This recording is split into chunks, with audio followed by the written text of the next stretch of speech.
We're going to tell lots of MAGFest old fart stories. Hey, Lucas. Are we still waiting on Brendan? Oh, yeah.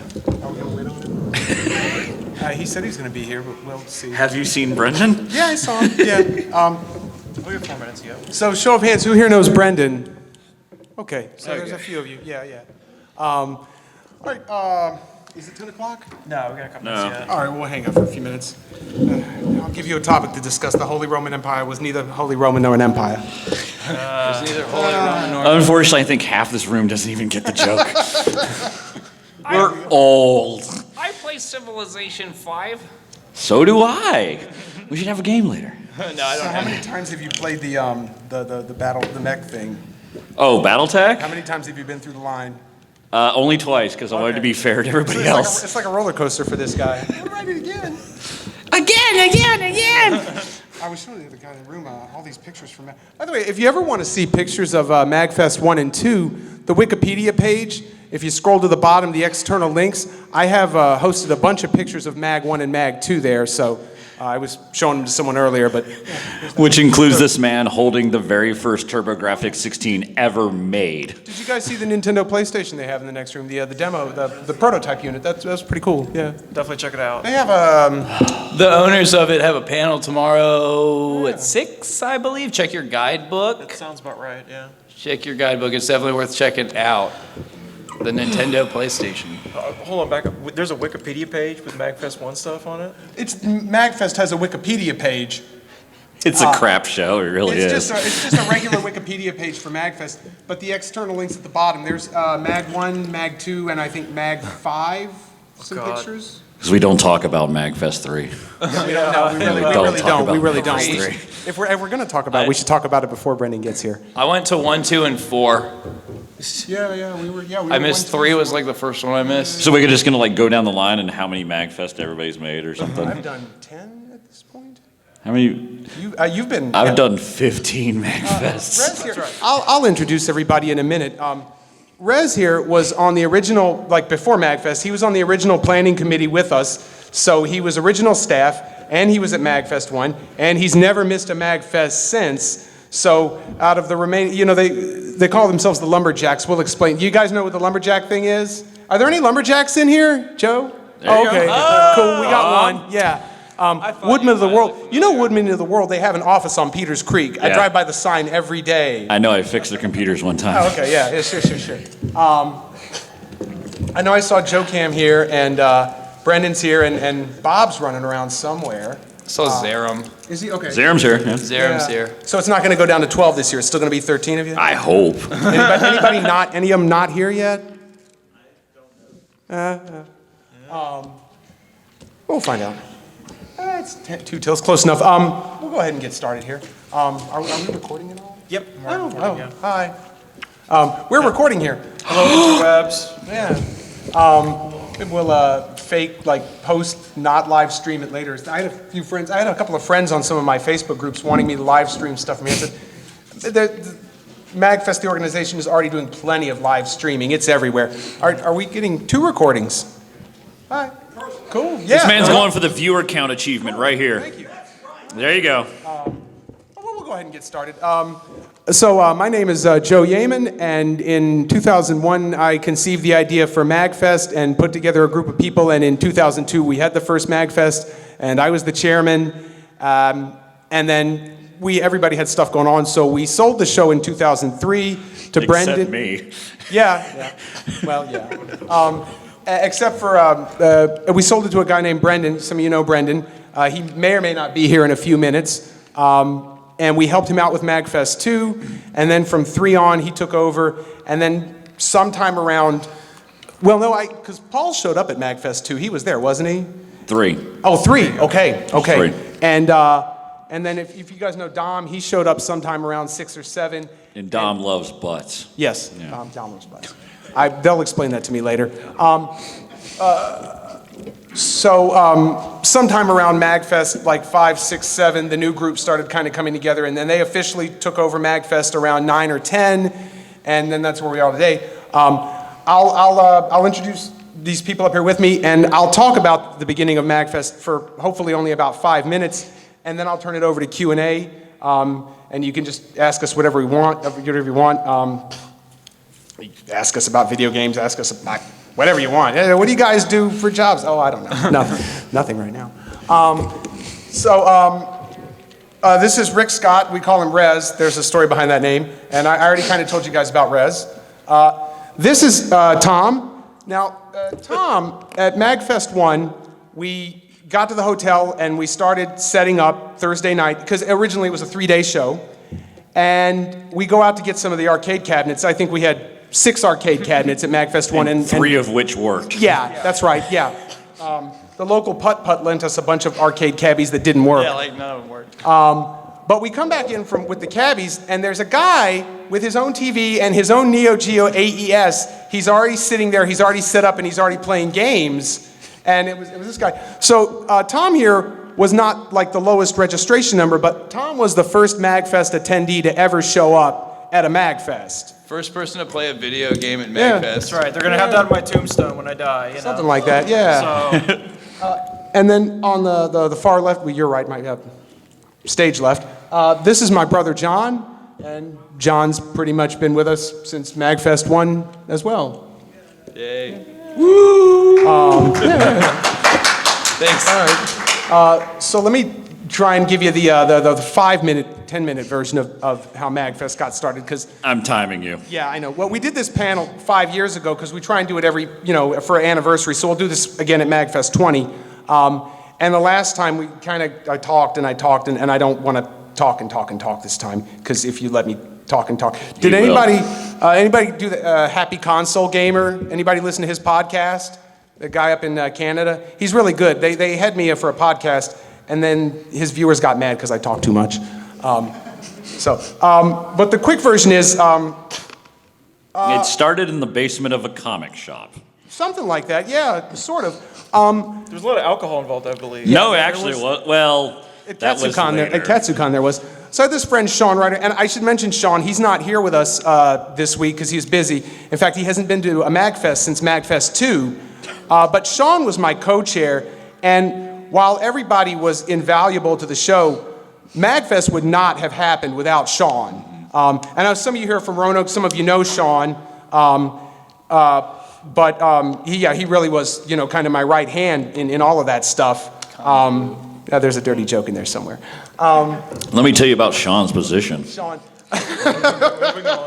They called him the con So flu. we had started a local anime club. A lot of people don't know this. MAGFest started off as an anime convention. I'll tell you about that. We had a local anime club. We were all undergrads in college, and we would go to the anime conventions. We go to Otakon, Katsucon, and we would always staff their game rooms or volunteer or whatever. And, pardon me, the cold's gotten into my sinuses. We would go to these shows and staff, and and we had our own anime club in Roanoke, and we'd meet at a movie. This is a badge for the yeah. anime club. Yeah, he still got God, one. you still have that thing?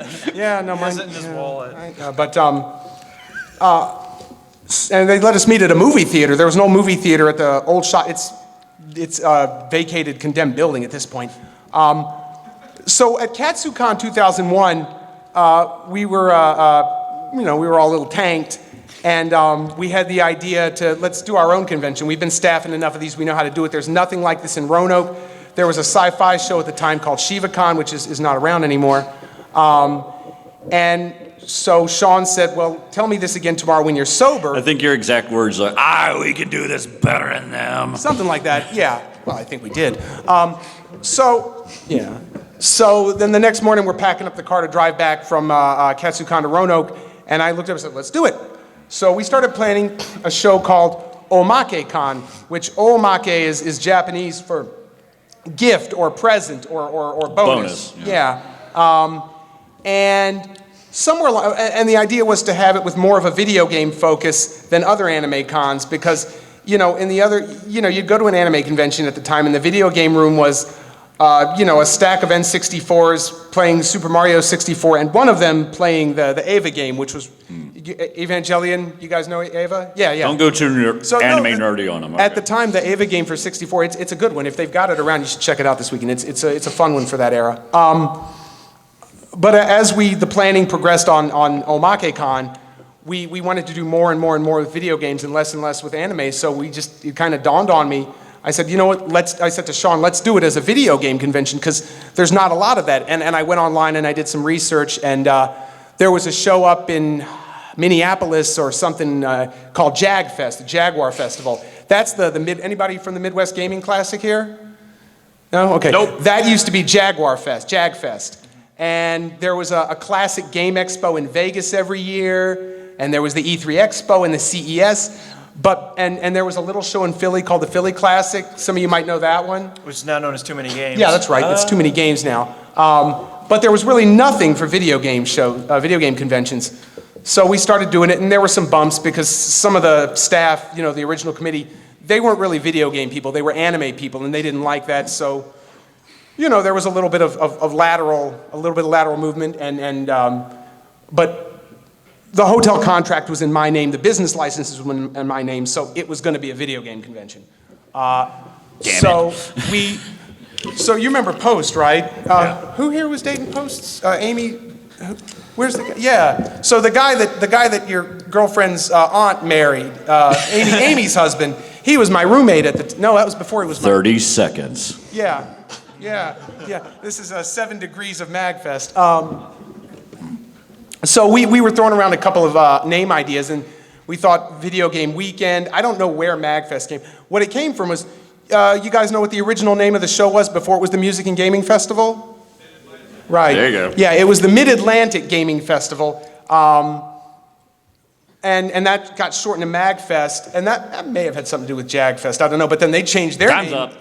They changed their name to the Midwest Gaming Classic. All right, give me just a few more minutes here. Anyways, so the one other part I want to tell is about the mini bosses. You guys know the mini bosses? Okay, yeah. So we had a friend, he's no longer with us, he had cancer a few years ago, and he said, well, you need two things. You need a hotel contract, and you need a headlining guest. So we got 6 envelopes, and we sent out 6 invitations, and the only one who got back to us was One-ups did, too. The one-ups. No, they weren't. I'm getting to how they found out. They weren't invited. No, we love Dale and Mustin. They're here, aren't they? Mustin is, yeah. Oh, just Mustin? Yeah, God, I haven't seen them in years. About 5 years. But they found out on the mini bosses. What happened was we invited Alexander Pajitnov, no response. Yeah, ha ha ha. We invited David Crane, no response. We invited Shoot for the stars, man. We invited Michael Bell, who's a voice actor. You would know him. What's Michael Bell done? Soul Reaver. He was Raziel in Soul Reaver. The last boss from East One. He was Guts in the Dreamcast Berserk, but he did some cartoon characters in the 80s. On Transformers and G.I. Joe, you'd know the guy. Did Transformers or Optimus' creator? No, that was a different guy. That guy just died. That guy You're getting just a died. little too nerdy now. But Moving along. so hey Brendan, Michael Bell got back to us, but he wanted he wanted a $5,000 appearance fee. That was going to happen. But the mini bosses got back. Oh, and Working Designs. We invited Vic Ireland. Anybody know Vic Ireland, Working Designs? Yeah. And they got back to us, and they sent us a bunch of promo stuff to give away at the show, but of course they didn't show up. And we sent an envelope to the mini bosses, and that was Sean's idea. Sean was a big fan of the mini bosses, still is, and Machina Supremacy. They're here this year, right? They're back again. Yeah. So that's kind of a long. They finally came, but We were going to get them for MAGFest 2. Yeah, I know.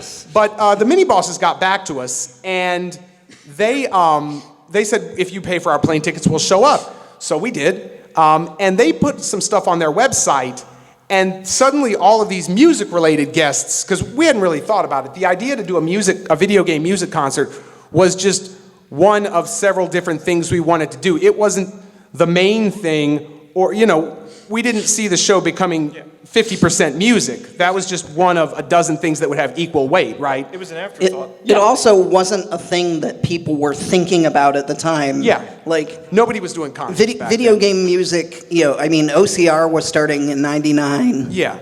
And mini bosses starting right around the same time, and video game remixes didn't really take off until there was none of that. 2004, 2005. But to finish the story real quick, it was on their website. Suddenly the one-ups noticed, and those two guys, E from everyone. Everyone. Those two guys noticed. So suddenly we had all these music. Brendan, that's how you found out, was through the mini bosses, right?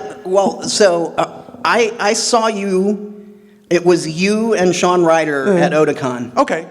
And you had, and 2001 I was fucking all about music games at the time. Okay. And you had Drummania and Guitar Freak set Right, up. we did, yeah. And I just lost my shit in the middle of the market, like the Otakon vendor room. And I was like, I'm going to play this. And I played some, and Sean, I think either Sean or you handed me a flyer. Yeah. And I looked at the flyer, and right up top is mini bosses. I was like, well, I can drive 4 days to Arizona because they had just moved to Arizona. Yeah, that's right. Or I can drive 4 hours to Bumblefuck, Virginia.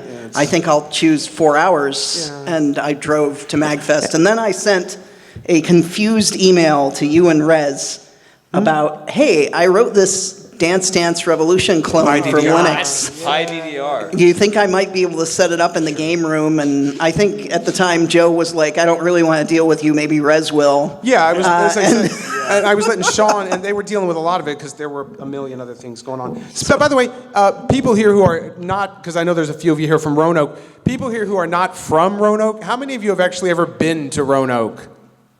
Good. I'm not missing on anything. behalf of Roanoke, I apologize. Thanks, Travis. But no, and that's kind of how MAGFest came together. The original dates were April of 2002, but after we reshuffled everything and turned it into a full-fledged video game thing, we bumped it back to September. We promoted, we had a booth at Otakon 2002, which was like 2 months before MAGFest happened. And then it pretty much happened. We had around 280, 300 people, just under 300 I think we had. 273. Was that it? Yep. Okay, I thought it was a little bit more than that, 280, 290, but yeah. My count was 265 on the spreadsheet. No, I think some we people snuck in. Yeah, maybe. Are you counting staff? I think that is That- counting that staff. was- include that staff, was yes. the Microsoft Access database Okay. that you sold me on CD. Sean, that yeah, I that had was to Sean's. write my own decoder for to get That was it Sean's. Yeah. So so after MAGFest 1, I wanted to go off to, and I went off and I did my grad work, and I worked in Hollywood for 2 years, and there were some fun people out there. And Sean, didn't want to kind of do it. And we had a third guy who had put money in, and he just wanted his money back and just wanted to get out. So we did all that, and Brendan took over the show, and we came and helped out with MAGFest 2, and then Brendan kind of took off on his own at that point. So that's the short version. So what was that, 15 minutes, 16 minutes? About, Yeah, so there you go. You'll notice a theme. I have to keep controlling these yeah. two from just rambling Yeah. non-freaking We stop. do that, yeah. And since Brendan showed up late, this is Brendan Becker, who bought MAGFest from me and was the second chairman of MAGFest from, 2002 to 2008? 11, okay. Yeah. If it wasn't for this man, all of this would have just died. Yes. 1 year, that's it. But Yeah. Speaking of died, the conversation just came to a stop. Well, that's pretty much what I wanted to, I didn't want to talk for like 40 minutes like I just wanted to tell a short version of the story and see if anybody has questions and just make the next 45 minutes kind of a Q&A forum for whatever you got. Who's into choose your own adventure? Why don't you choose where this panel goes? If you want to know all the really good stories, now is the time to ask those questions. true that. There is that, yeah. How did you decide on today's, on the January 4th date? Brendan did that after the third Yeah, year. that was my decision. So Joe mentioned that they chose April and then they moved it to September. And I remember you guys were a little bit broken up because it was 27th to 29th, right? And that was conflicting with AWA. Was and it? you were like, oh man, I hope people aren't going to AWA and they come to MAGFest. Atlanta? Nah, that wouldn't. Well, you were close enough Yeah. that when you're finding about MAGFest in like Baltimore, no one's going to go to AWA from there, but like in the corner of Virginia, there's maybe. a little bit more of a chance. So I picked it up, and I wanted to keep it around the same time of year. So MAGFest 2 and 3 were both in October, and like late September and whatever. And then it became time, the Clarion which was formerly the George Washington Smorgasbord Gas board. with a bunch of lights missing. They decided they didn't really want us, and we were going to move to one of the other Williamsburg, Virginia hotels. And I was like, maybe we should make it a little bit closer to Roanoke and Culpeper and some of the places where, like, I mean, at the time, we wanted to be closer to the people that were, like, actually attending the original MAGFest. And I wanted it to actually be closer to, like, Rez and Roop and people that were on staff. So it was easier for them to meet there and, have meetings and whatever. And I was like, what about Charlottesville? So I went up to Charlottesville, hung out with some of my friends, and I went to the Omni Hotel downtown, and I went to the DoubleTree. And the Omni came back to me, and they were like, yeah, we could let you have MAGFest for like $6,000. And then that was just renting out the event space, basically. And then the DoubleTree came back, and they were like, so we could do that for maybe 1.5 for the whole hotel. And I was like, I think you just made my decision for me. Yeah. So they wanted to switch up the dates a little bit. They were like, well, Halloween in September and stuff, that's not so really good for us. You think you could switch it up? And I was like, well, what'll you give me? And they'll be like, well, we'll give you that price. And so I changed it up, and I got a lot of negative feedback from JoCam, and I got a lot of positive feedback from everyone else. And so we decided that this was maybe a good move. And when just the year after, we had to move to Nova because we saw.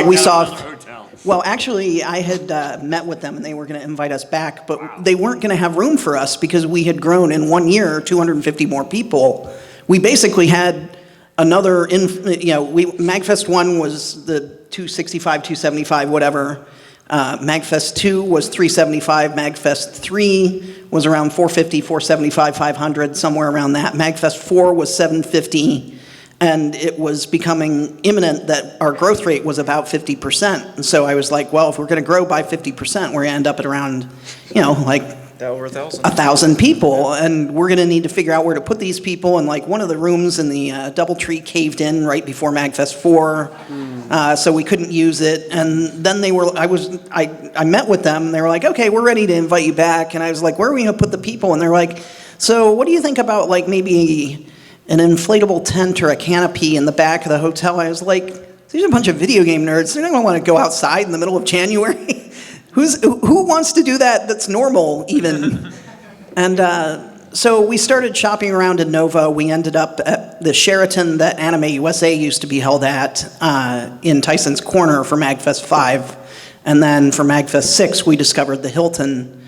And when I went to the Hilton to get a contract, and when I went to the Sheraton to get a contract, I had realized my conversation with the DoubleTree was basically, how can we make sure that this rate stays low?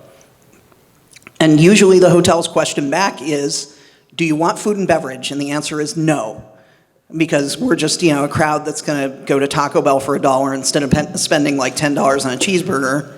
And they were like, well, do you want like any AV services that we could maybe convince them to give us kickback? And I was like, how much can you rent me a TV for? Because we could fill the game room with TVs. And they were like, $125 a day. I was like, I would rather go to Goodwill and buy TVs for $20. And we did. And we did. Still do. So I was like, so what else did they budge on? And the answer, this is tying back into your question, is dates. If you tell the hotel you want to have an event and that they can put you wherever the fuck they want, they will give you the best rate on the face of the planet. And usually winter is kind of a dead time. Right after the 1st, usually right after January 1st is the slowest time of the year for hotels. Most businesses around the country, around the world, the slowest week of the year is right after New Year's because everybody's spent all that money, October, November, December. Yeah. So The same is true for the Gaylord. I mean, that's why we're doing the first week. I mean, the last couple of years were a little bit different because there were certain conflicts, and basically the hotel made us an offer we couldn't refuse to move the dates. So it was basically MAGFest 4 that taught us winter is good. And when I went to sign the MAGFest 6 contract, I realized that I could budge on various things. And when I went to talk to, you go and talk to a sales manager and they give you, what they call a site tour and show you the hotel. And she couldn't even show us like half of the hotel for some reason. They had something going on. I was like, listen, and I'm on the phone with her. We were actually going to another hotel, and I just called up the Hilton and said, hey, we're thinking about having an event in the area, and we need, this amount of square footage and, this amount of sleeping rooms. And it looks like you kind of fit, and your room layout is a little bit weird, but we could make it work. I was wondering if maybe you could just show us around and talk to me for a minute. And she's like, so who are you with again? Because usually they take you through this very programmed interview process where they're like, what's the name of your event? How many people do you have? Will you need sleeping rooms? Will you need banquet services? Will you need to be fed? Do you need AV? Get to the point. So I decided that we were just not going to deal with any of that conversation. I was like, I have an event, and I want to trash your hotel for 4 days. And I let off with that, and she was like, okay, and I just kept going, and I was like, so if you could show us the place, and she was like, so who are you again? I said, we represent the Music and Gaming Festival, and she's like, oh, MAGFest. It's like, you heard of us? And she's like, yeah, we've been trying to get a hold of you. And I was like, is it good or bad that you've heard of us? Violent nihilists whose destruction precedes them. Yeah, and she's like, actually, my brother went to MAGFest last year in Tyson's, and he thought it was really cool. And since he knows that I work in sales, he wanted me to, get that worked out. And she was like, okay, how can we make this work for you? And I was like, here's what I'm getting from the other hotel. I want you to make it way better than that. And I don't want to get jerked around. I basically want my event space for free. It'll still cost you money to get all the sleeping rooms for guests and everything else, and that gets really pricey. Make all the other stuff free and go away. And she handed me a draft contract when I walked in the door after talking to her 3 hours prior. Yep. They wanted us, and we found out after having MAGFest there that we wanted them. Yeah. I want to add, I'll take another question here, but I want to add one quick thing. When we were prepping for M1, all the anime cons, and we knew all the con chairs for KatsuCon, for NekoCon, et cetera, AMA, and these were all summer shows and fall shows, and they all told us time and time again that you don't do it in the winter. A winter convention, especially in the weather and the cold, that's the kiss of death for conventions. And so really nobody thought, oh, the MAGFest is moving to January, that's the kiss of death. But MAGFest, that proved, MAGFest is the convention that proved you can have a successful convention in the dead of winter. Yeah. Yeah, we hit our cap last year of 20,000. We're going to hit it again this year. It's already been hit. Oh, it has? Oh, No, God. not quite. We were about Almost. They were 1,000 away 9 hours ago. You tell me they haven't had 1,000 people show up in the past 9 hours? You're not 1,000 away. We're That's what they told me at officially Red. We're 3,000 away, but we're going to hit Okay, that tomorrow. yeah, sure. So, Okay. but it's like, okay. Yeah. Next question. Yeah, next question. Yes. Yeah. So, I thought MAGFest, we had to start turning away requests for concerts. Oh, for concerts. The question was, at what MAGFest did we start turning down musical guests? 3. Seriously. At MAGFest 2, for some reason we had trouble having musical acts, and one of our musical acts was going to actually fall through and whatever, and suddenly a band named the Smash Brothers formed with Vert and Ailshawn and whatever. It was really just them, the previous night, Friday night, because we only had one concert night at the time. The previous night they just kind of had an impromptu jam and formed Smash Brothers, and they're like, okay, we could play 5 or 6 songs the next night, and they did, and it turned out to be a hit. And then suddenly that year, from MAGFest 2 to 3, was Jake or Vert or whatever launched VG Mix right then, and a bunch of other things happened, and the video game remix scene got 2 to 3 times the size. We managed to pull through on dates for, the Neskimos came up. So we had the Neskimos and the mini bosses, and we almost had the advantage. So we almost had like the original big three video game bands, you know, but even though we couldn't get them, we managed to get in one of the guys from Everyone that performed at MAGFest cool. 1 Yeah. formed his own band without the other guys because they moved to Japan. And, you know, like a whole bunch of people were like, hey, I got an idea, I got a thing. And the mini bosses who only played NES music at the time were like, so we have this side project called the Geneva Project where we only play Final Fantasy music. And everyone lost their shit. You know, because like this is the like genesis of... Did the mini bosses do their FF7 stuff? Yeah. Oh, cool. So like suddenly we went from having 3 acts on We do one talk night about M3. How about that? to 3 acts on Friday night and 5 acts on Saturday night. And like I actually had a couple people being like, well, we started a thing, and I was like, we've already got 8, and we're growing from 3 to 8. Need to hold off. And then it was 2 nights of concerts from then on or more. Now it's just concerts all the fucking time, which is great. It's interesting to watch that evolution, you know, like watch something that's so tiny become something that like everyone just kind of takes for granted. Oh yeah, I like video game remixes. You can like ask someone that on the street. Like before you had to explain that people were like taking the music from Mario and playing it on real guitars, like, you know, and that sort of a thing. No one got it. That's a good question, because at MAGFest 1, it was particularly difficult to get musical guests, as they said. Like it was hard to get those 3 bands. That's a really good question. In the red? We had tabletop at M1. Yeah. We had one. It was always there.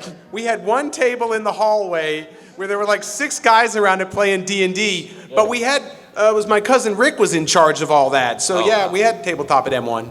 You might even know, Rick. The question was, when did tabletop get incorporated? Yeah, when did we start tabletop gaming at MAGFest? Yeah, no, that was always there. Yeah. It wasn't always as huge. Yeah. I think MAGFest 8 or 9 is where it really kind of took off and became its own thing. But yeah, we always had a tabletop area. Yeah, we already had people playing last night up there in tabletop, so yeah. Oh, sorry. You talked about moving, you know, sort of the first, like 8 or 9 years or something like that. Yeah, let me. What about moving to the Gaylord? How did that roll? So that's actually, MAGFest 9 was the last year at the Hilton. It was also my last year technically in charge of everything, or whatever you want to call it. I mean, I was trying desperately to, like, you know, I didn't know how to delegate, basically, and MAGFest taught me how to delegate, and at the end, I finally figured out how to delegate. But I also ran into some health problems. I had to take a step back. So at that point, the other guys, we had formed sort of now there's a real thing that is actually called a board of directors. Back then we had something called the quad, which was basically, you know, kind of 4 people up top that were making decisions together and trying to, you know, lead things off. And so the other 3 guys kind of took the helm and decided that they were moving to the Gaylord. And I actually resisted it for a while because I think I'm getting a little bit of feedback. I resisted the Gaylord for a while because I went to Katsicon here, and it left a bad taste in my mouth. Sorry, Katsicon. But I just, you know, I didn't want to see that happen to us. And I'm very fortunate that the vibe and, you know, like the heart and soul of MAGFest is still, it may not be encompassing the entire event. Like, I mean, I'm talking about an event that I could go to and know the face and first and last name of 2,000 people. And you just can't do that anymore. Like there's a certain point where you just don't know everyone. So we've lost that a little bit, but everyone that comes, like the vibe of MAGFest that I really enjoyed was that everyone that is here is not someone that got dragged along, or if they did, only after 30 minutes to 45 minutes are you like psyched to be here now? Do you feel why everyone has so much energy? You're learning why this is cool. You go to other events and you don't feel that way, but when you go to MAGFest, you do feel that way, and that carried us. I think, through the whole Gaylord thing. So we question had an in the- arm over here that Wait. looks like they're getting tired. Who was it? I saw the one way in the back. Was there someone else? Oh, Yeah. okay. So we can go back. Okay, yeah. So, my question is, how long will MAGFest be here, considering we broke your website? Oh, that's what it is. Again? Repeat the question. Why did you do that? That's really not our call at this point. I mean. Yeah, no one up here knows anything Yeah, about we're- that. None of us. We are the people that started things, but not the people that are currently running Tom's things. the only one here that's still currently on the staff. The rest of us just come up and just mooch. They banned me from Yeah, if I remember correctly, we're already confirmed for next year, and I believe 2019, same weekend, same, bad time, same bad channel, and then after that, we go from there. One of the differences for us is that now, as of, I guess about a year and a half ago, we are now a nonprofit. So, 501c3, whatever the numbers are. But, that sort of helps us out with the Gaylord because, we generally offer the Gaylord, I don't know if it's the least amount, but it's close to the least amount of money of any convention. But the Gaylord loves us because we bring in a lot of business. So it's an arrangement that's worked out very well for both sides. So, I hope we can stay here another 10 years, especially now the Baltimore Convention Center is going to be out of commission for another year or two. So. Answer, I think I have an answer for the question is, at this point, MAGFest has kind of outgrown even this hotel. But the part of the reason, the guys and girls in charge, part of the reason they're hesitant to move is because if you move to something bigger at this point, it's a convention center, and there's no one hotel attached to it. So you have a convention center that shuts down at midnight, 1 a.m., and everybody goes back to separate hotels.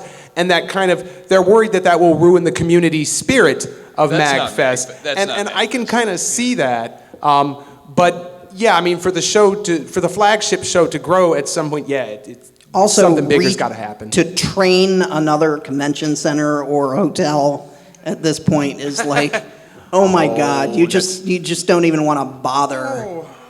It's such a pain to, There's underpaid staff, it's possible. Well, yeah. Any other questions? So Chris Oh. is hiding back there, and I want to give a shout out because one thing that really excites me about MAGFest since the very beginning is people that come to MAGFest from other countries. Do we have anyone other than Chris? I'm embarrassing him. You want to stand up and wave? Where are you from? Oh, cool. Wow. I spent a month in Sydney and Ayers Rock and Queensland last year. It was cool, yeah. I climbed Ayers Rock. It was I awesome. think we got a new long distance winner. Yeah. That's cool. What part of Australia? All right. Anyway. Oh, okay, yeah. Oh, yeah, we got family in Sweden. Södertälje. All right, let's get this. Yes, sir. Right here. Yeah. What do you guys all do when you're not connected to the magnet? Which side are we starting on? I run a video game store in Roanoke, Virginia called Captain Game Station. No. Isn't it I run Super. Yeah, I run Isn't Super. it Super Game Station? Super Game Station. Game Station plus DX Captain Alpha? Game Station was the business I had in the same place 15 years ago during MAGFest 1. Go ahead. Yeah, I Just run- wait for the Game Station 3. Yeah, I just run a buy-sell trade retro video game shop in Roanoke, Virginia, and hang out and play video games. I actually work as an IT network administrator doing like voice over IP, security stuff like that, so. I was working abroad for the past tour. I was teaching English first in China and then later in Dubai. And I used the extra money. I traveled to like 40 countries the past 2 years. And then I spent the summer. Who's from Sweden here? No. Oh, they're not here. Okay. Yeah, and then I finished up. I just got back into the country 4 months. That's why I wasn't at MAGFest last year. I just got back into the country 4 months ago, and I've got a Facebook page called Trails of Joe. If you want to see the pictures from like all the, I mean, you name Nobody it. I probably cares, Joe. It was.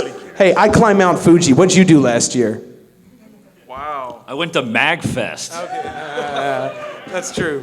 But that's right now. I'm not doing anything until I find another contract.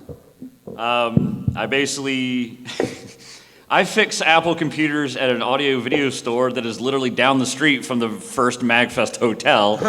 And then I sit around and bitch about MAGFest to people. Like my page on Facebook, like Super Game Station on Facebook, thank you. It's not blatant at all. Sorry, Brendan.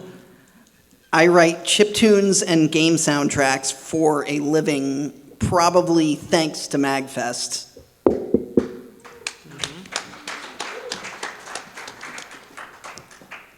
I have no other source of income, so please support me on Patreon. So buy his albums. What's your... Yes, sir.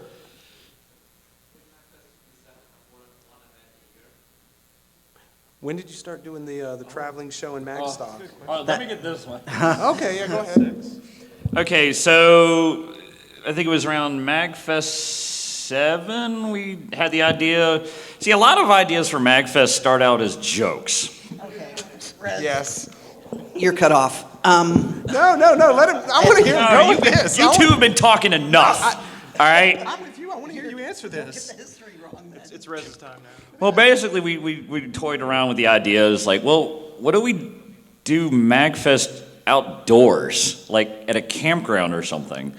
And it started out as like a staff retreat, basically just for the MAGFest staff to get away from MAGFest, but still get together and hang out. So then he started MagStock.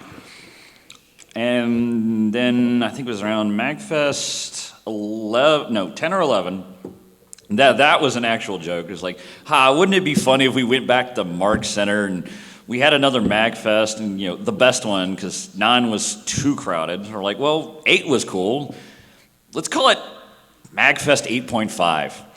And then that turned into Classic, and then that turned into Mag Labs. Now we're like, where do we go from here? Let's go to the West Coast. So then we've got Mag West, and a lot of parts of MAGFest, like not just the events, but like Jam Space was a dude that showed up. He's like, hey, let's have a room where people just get together and just play instruments, on the fly. And I believe that was Dom that started Jam. Dom made Jam Space a legit room that was organized and whatever. It was happening in the hallways, kind of like it still happens, but only in the hallways. And then we had like panel rooms that had long lulls that we would just, kind of for 3 hours just be like, well, you could play a set in there if you want or something. So that was Jam Space at MAGFest 5, and then Dom made it happen at 6. Pretty much all different parts of MAGFest is just somebody going, hey, I have an idea. And usually it's like, okay, how are you going to do the idea? I'll do this. Well, here's a room. Do it. Right, and we continued that this year because tonight we're doing our first ever Mag Laughs, which seems to be a hit so far in the soapbox area. And then tomorrow through the weekend, we're doing the Forge or Makerspace or Creation Area, or whatever we ended up calling it. But basically a place everything for how to make costumes to how to mod game systems. So, and these are just things that it's like we've been thinking about it off and on for a couple of years, and it's like, well, let's just put it in a room and See what happens. See if anybody shows up. So that's how a lot of this stuff just gets started, and if people like it, we'll keep doing it. If people don't, then we trash it and do something else. So The reason I yelled at Rez is because the idea for MagStock actually formulated after MagFest 2, when I finally installed some forums on the website because everyone bitched that there were no forums. And for a while, the forums were really, really active, and it was nice, and now the forums are dead. Again and again and again, and everyone's like, well, maybe if we use such and such forum software, revitalize the forums. No, it never works. But during this like MagFest 3 heyday or whatever, we got this joke logo submitted, which was basically the Woodstock logo with a chocobo on the end of a Guitar Hero controller. And we were like, that's kind of funny, but I guess it kind of works. And we just it was a running gag until that MagFest 6, MagFest 7 era where I had met and was hanging out with Clint Strauderman on a regular basis, and we were basically. Mag 3? No. So I met Clint because Harrisonburg was close enough to Charlottesville. I had moved to Charlottesville, and I wanted to reach out and promote. And my travels regularly took me up to Harrisonburg, and I had to get an oil change in whatever car I was in or whatever instantly in a Walmart or whatever. And there's this guy like working there with like a Sega shirt on, and I was like, okay, this guy needs to go to MAGFest because he's wearing like a Sega like soccer jersey. And I just started talking to him about it. He's like, this sounds awesome, and showed up and whatever. And he started hanging out on IRC with us, and he would come down to my house, and we would watch all the Top Gear specials and whatever. And I was like, all right, Clint, let's just drive around to campgrounds and like see where we could run this Magstock event, because Clint was all about the Magstock idea. And then we kind of, Rez was in on the original joke on the forums. So that was, like, he was natural, looking for ways to chill. And we just really needed that. So we finally, made it happen. And it was just, the opposite of MAGFest. We wanted a place where there's almost nothing going on, that people were just forced to relax and hang out with each other. And that was, and also, very importantly, tomorrow at 2:30 a.m., there is actually a Magstock panel and stories and whatever. Like 4 hours. No. Like, in 28 hours or so. Give or take. Give or take, there is a Magstock panel. So I want to encourage anyone that wants more stories like that, but about Magstock, to go to that. Get the really good stories. So, Questions? Yes, sir. When did the Colossus Roar start? oh dear. Well, X-Men arcade game. Next question. X-Men arcade game is a 1985 arcade game that has 246. I promise I'll make this one short. There's a guy named Charles Margolis. We met him at anime conventions and whatever, and became really good friends with him. He would always bring his Dreamcast stand up to the MAGFest booth at other cons and set it up. And I went on a few road trips with him and whatever, and we were good buds. And he said one year, he's like, hey, I have a 6-player X-Men cabinet in my living room, and my roommates want it gone. And I was like, don't you own your house? And he's like, yeah, but it's taking up space. It's not working out. Would you like it for MAGFest? I will trade it to you for lifetime attendance to MAGFest. And, a 6-player X-Men is worth like $2 grand, something like that, and badges were like $40 a pop at the time. And I was like, dude, that would be like 20 years of attendance or something like that. And you're my good buddy, and you've always helped us out so much, and everything. And absolutely, you can become that exception. You can be the first lifer badge for MAGFest. And so we got his machine, we plopped it down at MAGFest 6 or 7 or whatever it was, turned the volume all the way up, and the first night, everyone's playing Colossus and pounding the fuck out of that mutant power button and yelling along to Colossus, and it became a thing. And then in 2011, I was actually at OhioCon, and I hear a Colossus roar echoing down the hallways, and I followed the roar to the person that started it. I was like, when did you start going to MAGFest? Because by then it was a meme. And he's like, MAGFest, what's that? And I stopped, and I was like, wait a minute, whoa. Why are you Colossus roaring? He's like, well, about an hour from here, there's a really cool arcade with a 6-player X-Men machine. And I gave him a MAGFest flyer, and I was like, we need to be friends. Come to a place where the roar happens all the time. And also look up hashtag Team Charles to communicate with Charles. He was recently diagnosed with cancer.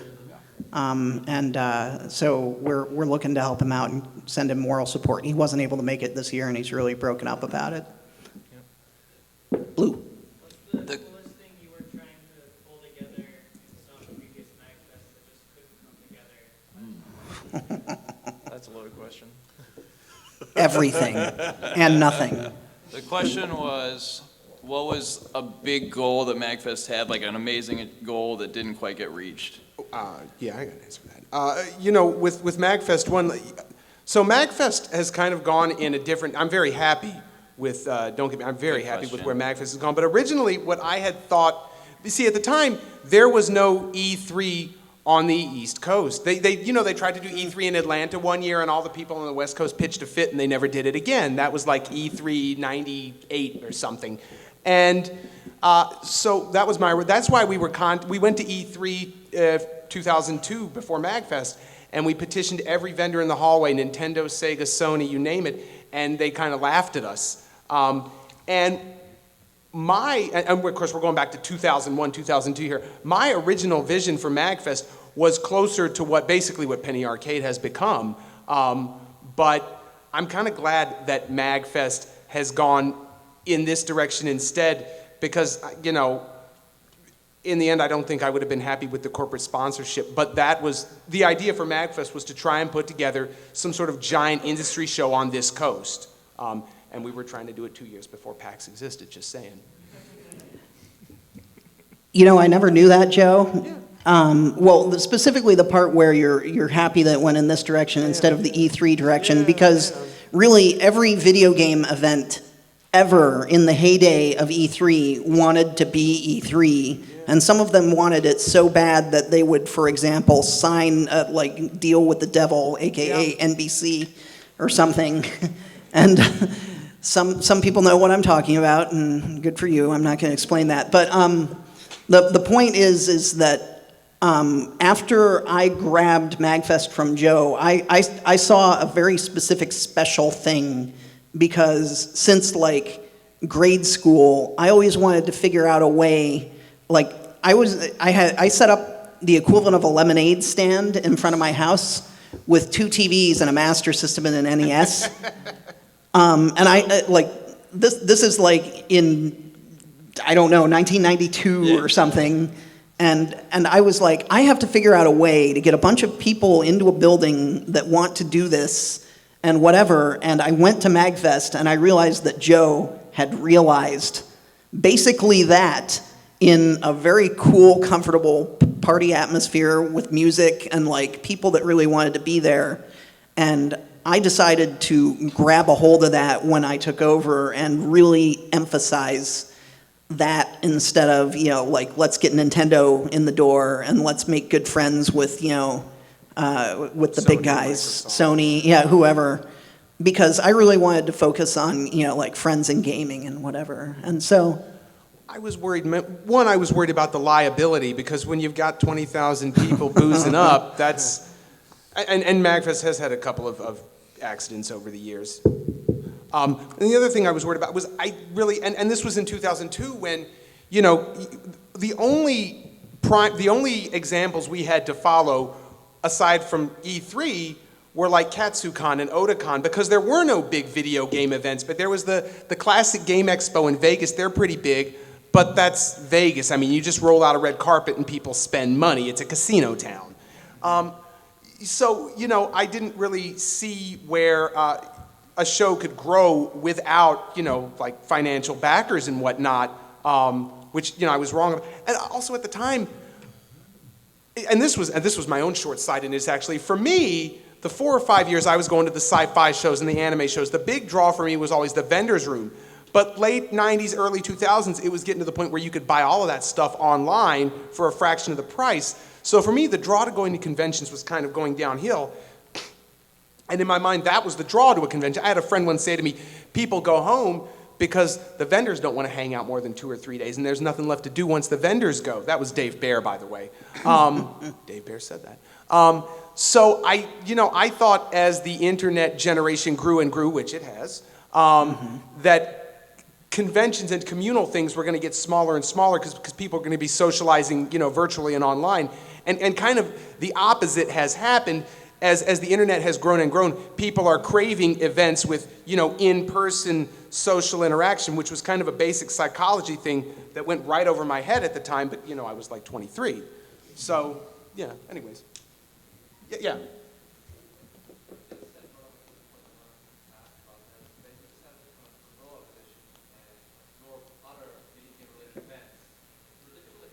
Yeah, it is. A little bit. When you BitGen. other video game events, what criteria do they have to meet for you to consider them versus not? Is it a party? Do people get together and play video games? Is there music? It's pretty much boils it down. That's how, well, BitGen became powered. BitGen are was they a- sort of a rival to MAGFest for a little while.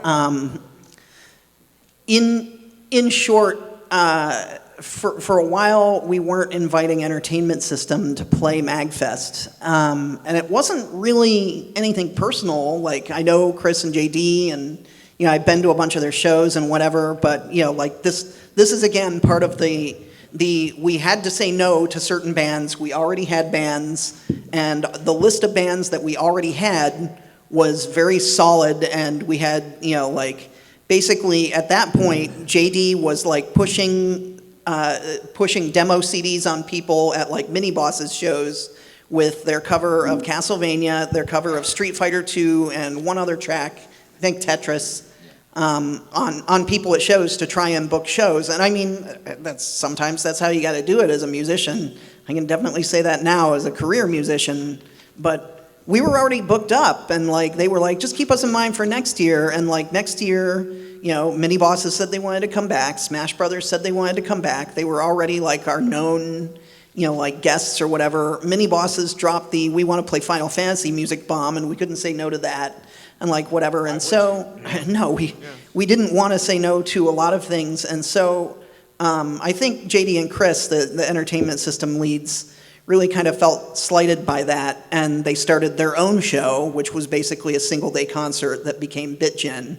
It was originally called 8-Bit Genocide, and then 16-Bit Genocide, 32-Bit Genocide, and eventually they ran out, and they just started calling it BitGen 5, 6, 7. But you know, they grew their show, and the thing is a bunch more people began getting involved in MAGFest that were from Baltimore and that knew Chris and JD and whatever, and eventually we started lending them staff for BitGen, and it kind of slowly got more and more sucked into MAGFest until it was just like, you know what, JD, you can still book talent.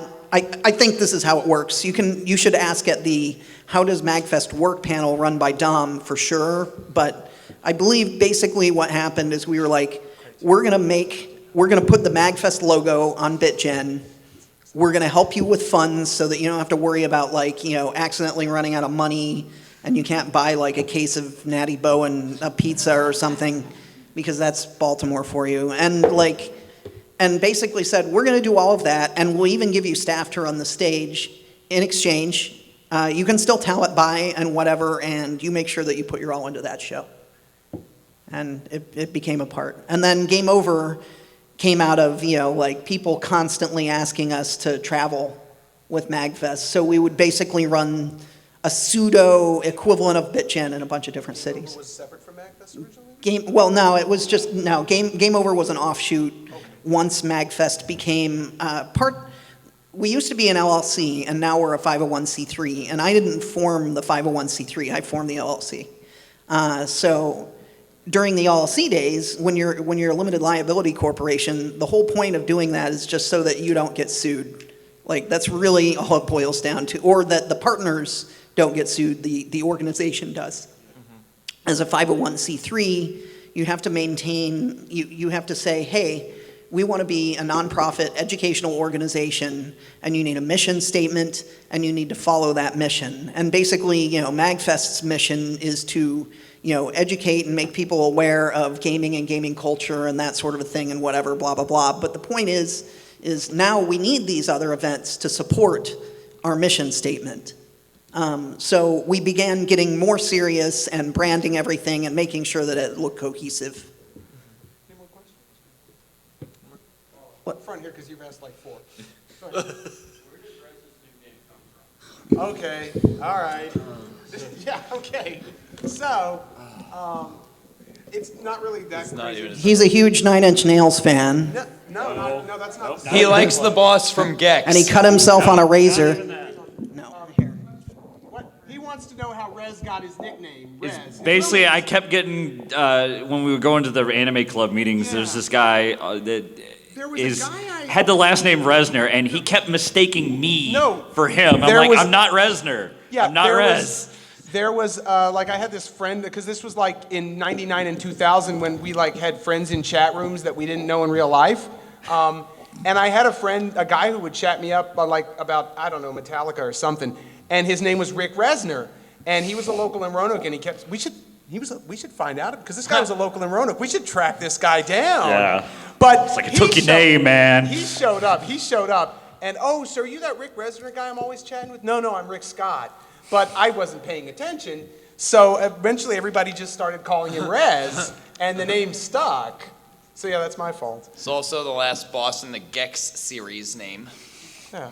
And those hippo things in Mario World, too. The Resner, yeah, the Riders. No. No, I mean, we'll keep going until somebody comes in and throws us out. You had a question?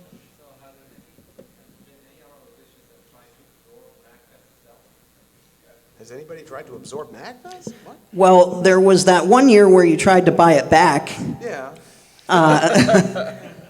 There have been a couple people that have been like, would you, they didn't try to absorb MAGFest per se, but they did ask us if we would become a part of their conglomerate, and like MAGFest 5 was one of the, MAGFest 5 was one of the years that we finally succumbed to attempting sponsorship. We were like, okay, you know what? We could use a couple extra bucks. We're going to try the sponsorship thing. And it went okay, but it made us definitely realize why we didn't like sponsorship and why we preferred MAGFest to be, you know, like just run by attendees, supported by fans, etc. I don't know if anyone's been approached after 10. I don't have any info. What's up? I am not. Just three of us. Yeah. Neither. Fleming. North side. I was North side. Yeah, I was North Hey, side. boy. I was North side, yeah. So what, well, I was non-resident. I was Fleming residency, but I was non-resident to North side. I went to North Side. Pointless Roanoke. Yeah, it's whatever. Wobbly. There's a few people in here. Yeah, From, the you had a Vikings. question? I always had a great time with KatsuCon. That's Brendan. The only time I ran their video game room at the Omni Shoreham. They're like, yeah, you're going to run the game room. I'm like, okay. What games do we have? I don't know. What do you have? What? Oh my God.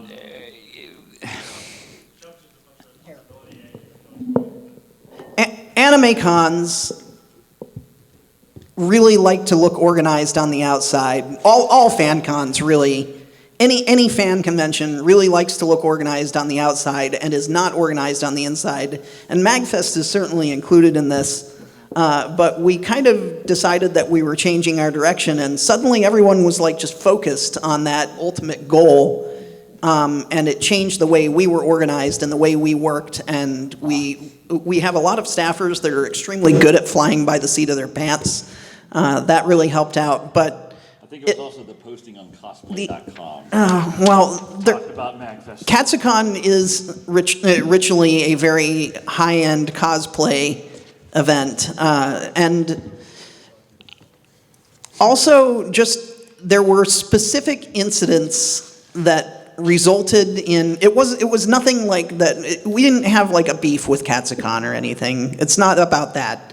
It was about how we would set up a table and get kicked out of our table by a staffer that didn't know that we were supposed to be at that table, and you know we would get put in the dealer room or whatever, but then they would never tell the person in charge of the dealer room that they gave that like, you know, guest services gave us a table or whatever, and like someone that was in charge of the room would get really upset at us and kick us out. Yeah. And, you know, I mean, just, you know, like a lot of stuff like that was very, like, it was usually a miscommunication or something that, you know, got messed up. And there was one year that, there was a year that Rez ran the game room, but there was also a year that I was supposed to run the game room. Yeah. And they never put me in charge with any of the staffers that were running the game room. They just wanted me to bring my team and expected us to get along with the other people that were also helping with the game room when we got there. And one of the guys that was in charge of the other side or whatever of the game room and the other crew was a guy that had a grudge against us. And so he would not work with us, and we were like willing to work with him, but didn't really want to push the issue because we didn't want to make things worse. Eventually, we all kissed and made up, but it was after Katsukon was over and everyone was pissed. So stuff like that. We gotta wrap it up here because next guys, they want to set up here in about 10 minutes. What up? What? You can like come up and hang out with us. You don't have to feel ousted. I'd rather not. Aren't you next? That's fair. Oh, okay. I had no idea. Any other hands? Yeah. Jeremy. So, everyone, what is your favorite video game? Oh, Jesus. Started that in. I couldn't. Oh, yeah. Go ahead, John. Every person knows it's a stupid question, so I'm gonna pick two. My old one would be Chrono Trigger. My current one would be Undertale. Oh yeah, that is really good. Original Legend of Zelda US edition. Yeah, I couldn't narrow it down to less than two myself. It would be either Xenogears or Planescape Torment. Fallout 2. That is a damn good one. All right, I got like three. I really like NetHack. I really like Super Metroid. Good. Yeah, there we go. And I'm really, really into both the original and the remake of XCOM. Oh, yeah. Oh, that was a solid list for everybody. Yeah. Zelda 1's a great game. As people always ask, this is what the badges look like for MAGFest 1. Yeah, I'll come over. And this is, and I don't know, we got a few. These are what the T-shirts looked like at MAGFest 1. There were T-shirts, yeah. They actually had them. 100 T-shirts. I ended up with 13 of them after 13 shirts, and then what was it, like 30 extension cables and power strips Yeah, and in the about- back of a Toyota Corolla. And about 100 program books. Yeah. Yeah. This is, I break it out once a year, the badge and the T-shirt that's got left. Any closing statements, Tom? No, I'm good, dude. I want to thank everyone for coming out. If you haven't got Guidebook, definitely get Guidebook and get the schedule for MAGFest. Thanks everyone for checking this out. Welcome to MAGFest. Yeah, this means a lot to us, at least to me and my brother and friends, that you guys made it out.